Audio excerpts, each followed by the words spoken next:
Emily did not plan to come home early that day. Her meeting in downtown Chicago ended almost an hour sooner than expected, and the sudden free time felt like a small gift. The sky was gray, the air cold, and all she wanted was to change into something warm and sit quietly with a cup of coffee. As she turned into her street, she felt tired but calm, unaware that her life was about to shift. When she pulled into the driveway, something felt off immediately. Mark's car was parked where it shouldn't be. He had told her that morning he would be at the office until late. Emily sat in her car for a few seconds, staring at the windshield. She told herself not to overthink it. Maybe he came home sick. Maybe a meeting was canceled just like hers. She grabbed her bag and stepped out into the cold air. Locking the car behind her, the house looked the same from the outside. Nothing seemed broken or wrong. Still, her chest felt tight as she unlocked the front door and stepped inside. The warmth hit her first, then the silence. It wasn't the peaceful silence she was used to. It felt careful, like the house was holding its breath. Emily placed her keys on the table and listened. She heard a soft sound from inside, something between a voice and a laugh. Her body went still. It was quiet, not loud enough to be obvious, but clear enough to be real. Her heart began to beat faster. "Mark!" she called out, keeping her voice steady. There was no answer. She stood in the hallway, frozen, her mind racing through possibilities. Family member, neighbor, work, call on speaker. Anything but what her instincts were whispering. She took a slow step forward, then another, her shoes sounding too loud against the floor. As she reached the edge of the kitchen, she stopped. Mark was there, standing by the counter. Across from him stood a woman Emily had never seen before. They were close enough that Emily noticed how icily they were talking, how relaxed their faces looked. They weren't touching, but the space between them felt full of something that didn't belong. For a moment, no one moved.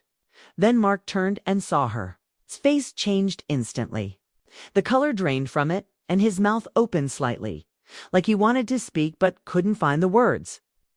The woman followed his gaze and looked at Emily, her eyes widening in shock. "Emily," Mark said, his voice unsteady. "Home early." Emily didn't answer. She felt like the air had been pulled out of the room. Her thoughts came too fast and not fast enough at the same time. She noticed small details she would later wish she could forget, the way Mark's shoulders tensed, the way the woman stepped back, the sound of the refrigerator humming. "Who is this?" Emily asked. Her voice sounded calm, almost distant, as if it belonged to someone else. Mark ran a hand through his hair. "This is Sarah. She's a friend." The word friend hung in the air, thin and weak. Sarah looked uncomfortable, her hands clasped together. "I'm so sorry," she said quietly. "I didn't know you'd be home." Emily nodded once, not because she understood, but because it felt easier than responding. Her eyes returned to Mark. She had known him for 12 years. She knew when he was nervous. She knew when he was lying to himself. "How long?" she asked. Mark didn't answer right away. That pause felt heavier than anything else. Emily felt something inside her shift, like a door closing. "Not long," he finally said. "I swear, it's not what it looks like." Emily almost laughed, but the sound never came. What did it look like? A husband standing in their kitchen with another woman in the middle of a workday, acting like he had been caught doing something he shouldn't. That was exactly what it looked like. Sarah cleared her throat. "I should go," she said, already moving toward the door. "Emily, I really am sorry."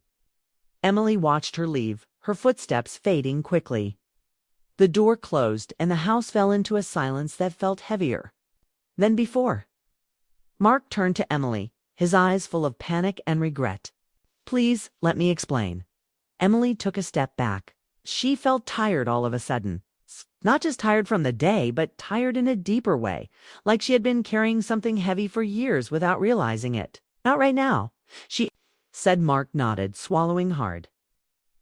He looked smaller somehow, less certain than the man she thought she knew.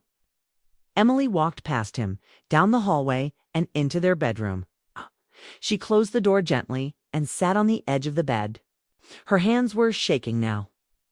The shock was wearing off, replaced by a quiet ache. She looked around the room, the photos, the shared furniture, the life they had built piece by piece. None of it looked different, yet everything felt wrong. Didn't cry, not yet. Instead, she stared at the wall and thought about all the moments she had ignored. The late nights, the distance, the conversations that stayed on the surface. She realized that the shock wasn't just about another woman in her kitchen. The shock was understanding that something had been broken long before she walked through that door, and she knew, deep down, that nothing would ever feel the same again. Mark's words echoed in the hallway, but Emily didn't move. She stayed where she was, her eyes fixed on him, searching for answers in a man she thought she knew.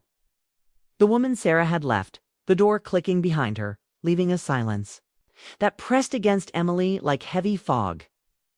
She could hear her own breathing, uneven, shallow, as if even the air in the house was different now.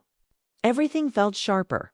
The hum of the refrigerator, the tick of the wall clock, the creak of the floorboards under her shoes. She could see the tension in Mark's shoulders, the way his hands fidgeted as he avoided looking directly at her.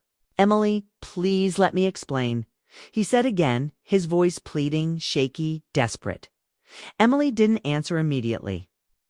She wanted to scream, to shout, to demand that he fix this with words alone, but she also felt numb. Numbness was easier than anger. Numbness kept her from breaking down in front of him, from letting him see how deeply he had wounded her. She could feel the weight of all the months, maybe years, of small cracks that had gone unnoticed, settling over her chest. It wasn't just about the woman. It was about the distance, the quiet evenings when they barely spoke. It's the way she had stopped feeling chosen in her own marriage. Mark swallowed hard and finally met her gaze. "It's not like I planned for this to happen. I made a mistake. I didn't mean for you to find out like this." Emily's eyes narrowed slightly. "Mistake?" The word sounded weak, like an excuse, thin enough to tear apart with a single thought.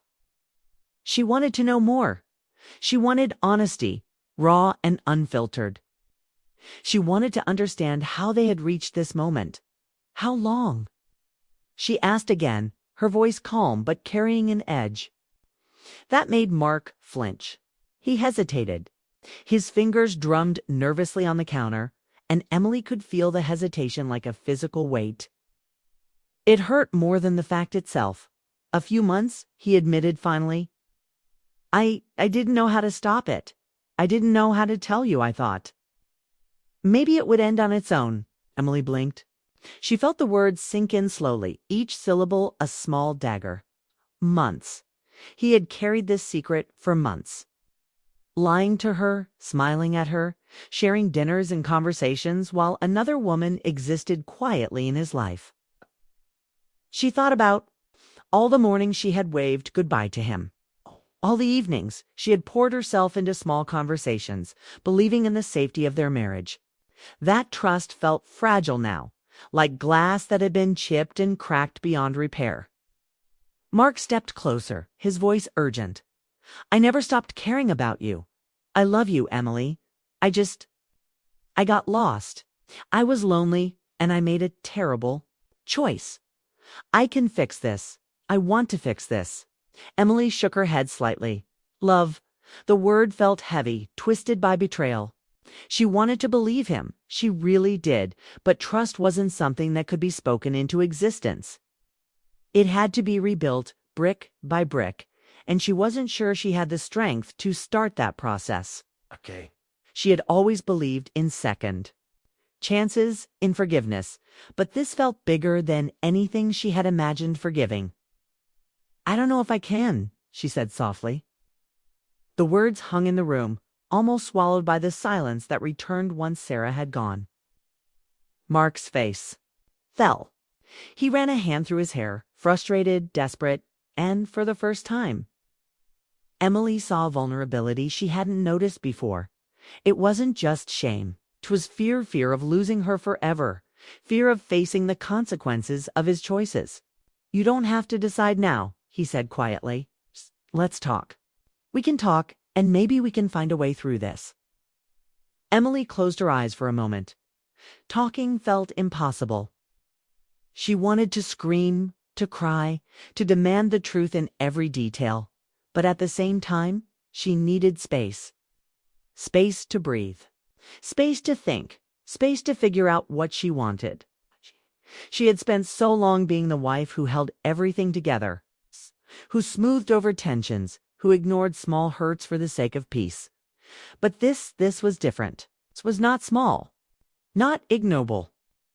She opened her eyes and walked past him, moving to the bedroom. She didn't slam the door, didn't make a scene. She simply stepped inside and sat on the edge of the bed. Her hands trembled slightly as she gripped the sheets, but she didn't cry. Not yet. There was a quiet, heavy ache in her chest, a realization that life as she knew it was over. The house felt different now, each room carrying the echo of betrayal. Emily thought back to the first time she and Mark had met 12 years ago in a coffee shop downtown. He had been charming, attentive, full of warmth that made her feel seen.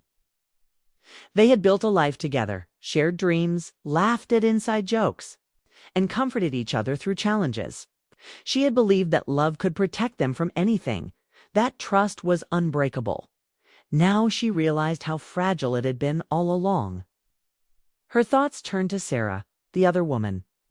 Emily didn't feel hatred, at least, not fully. There was curiosity, a quiet, piercing question. What did she have that Emily didn't? But even that curiosity was fleeting. The real shock wasn't Sarah. It was Mark.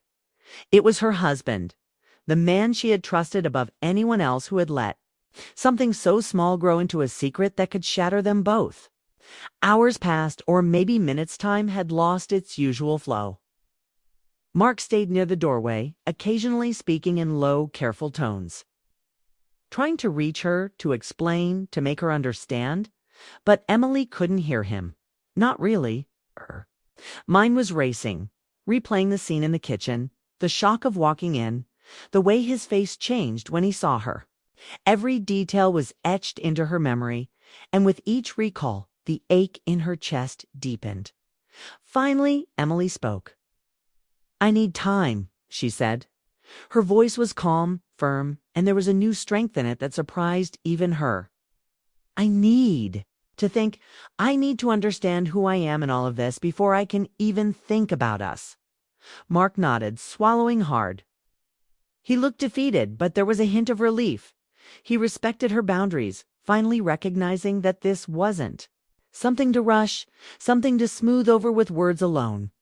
Emily stayed in the bedroom, staring at the wall, thinking about everything that had led to this moment.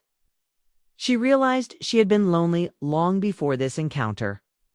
She had ignored the gaps, filled them with work, small routines, polite conversations, and hopeful thinking. Now the truth was unavoidable. The illusion of safety was gone, replaced by raw reality. She understood, in a way she hadn't before, that healing wouldn't come from explanations or apologies alone. It would come from confronting pain, feeling it fully, and deciding what she wanted for herself, not just for her marriage. That night she lay awake in the quiet of the bedroom, listening to the soft hum of the city outside, feeling the weight of what had happened and the unknown of what was next. There was grief, yes, but also clarity. For the first time in a long time, she saw the cracks not as the end, but as the beginning of something new. She didn't know where that path would lead, but she felt, for the first time, that it might lead somewhere she had been too afraid to go before, a place where she could finally be honest with herself and take control of her own story. The shock of what she had walked in on had shaken everything, but it also opened a door she didn't know was there. And as the night deepened, Emily understood that the journey through this heartbreak was only beginning, and that her choices now would shape not just her marriage but her life.